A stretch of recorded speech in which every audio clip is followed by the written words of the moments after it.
Games are fun. Sadly, they offer little actual rewards. On the flip side, real life sucks, and yet success there can spell a million different rewards for you. Why not combine both? Indeed, you can. There's this practice called gamification that's been all the rage on YouTube and the internet lately. In simple terms, it's a tried and tested winning formula that allows you to reprogram your life in a similar fashion to a game. Benefits, you ask? Well, geeks waste away their entire lives in their mom's basements playing worthless video games just because they're fun. Imagine what you can accomplish, what mountains you can move, if only your reality became just as fun and engaging as a video game. However, to accomplish that, you must swear an oath to listen to this video till the bitter end, plus also to implement and integrate all 8 gaming protocols and characteristics I'll later explain into your real life. Just do that, and I promise gamification will change your life forever just like that.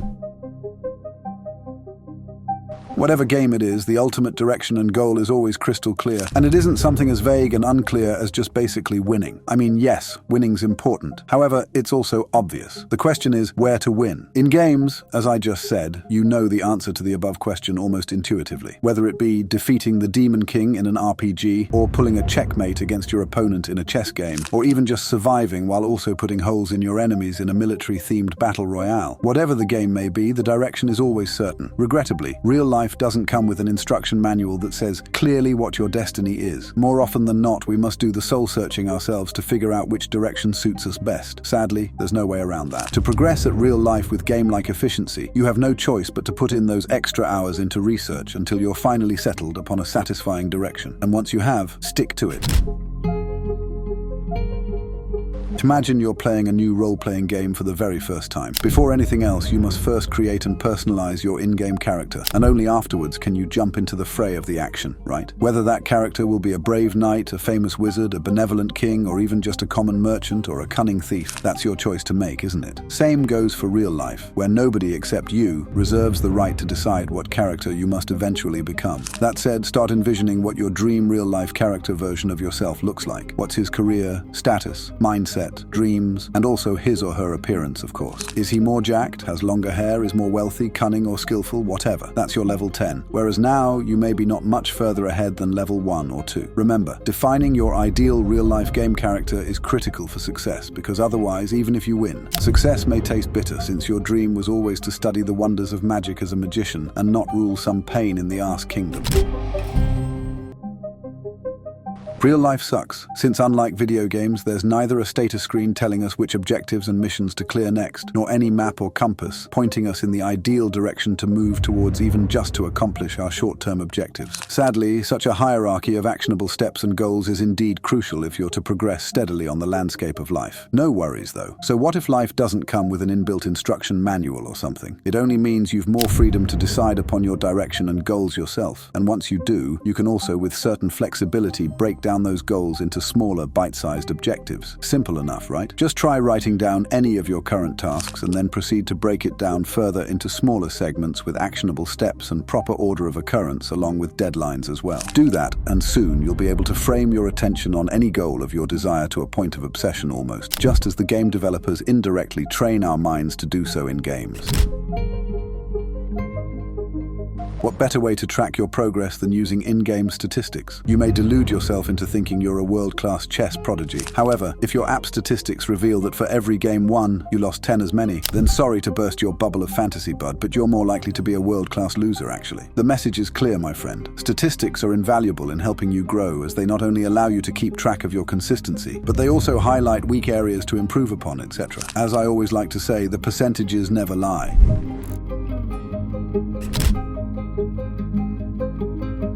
In case you've ever played highly action-oriented games such as PUBG before, then surely you must recognize the importance of constant learning, evolution, and adaptation. For instance, in PUBG, just taking excellent headshots with a sniper gun alone isn't enough to turn you into a star player. You also need to know the geographical terrain. Well, for example, which places are best for hiding and camouflage or for ambushing the enemy, and also where the most brilliant weapon stacks or vehicles lie hidden, etc. You must also learn to effectively manipulate shotguns for close-distance fights, swords, knives, and punches for melee, and also machine guns for group fights. And of course, to survive well among many other ruthless players in such a large area, you must also learn to drive effectively and fast. Such is the essence of games, the spirit to always keep on learning while having fun doing so.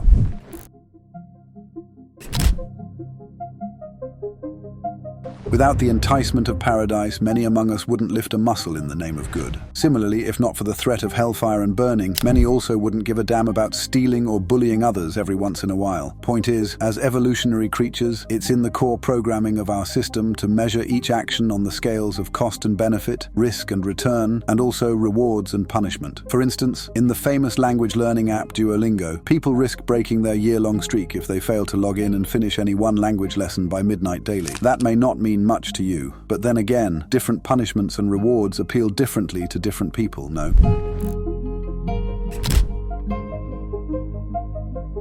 Ever noticed the Hall of Fame where the top scorers in any game are ranked from top to bottom? Take chess, for instance, where players compete against other international chess players in a battle of wits day in and day out. Yes, it's their core desire to become more skillful at playing chess, but there's definitely more to the story. Truth is, those egomaniacs would simply do anything to improve their rankings in the tournament. Why? Because nobody likes to lose, obviously. You neither. What this means for you is it's about time you called in that just a little crazy friend who shares the same healthy habits and goals as you, and is also not afraid of a little dose of healthy competition every once in a while, as long as it helps you both grow stronger, smarter, faster, and tougher together.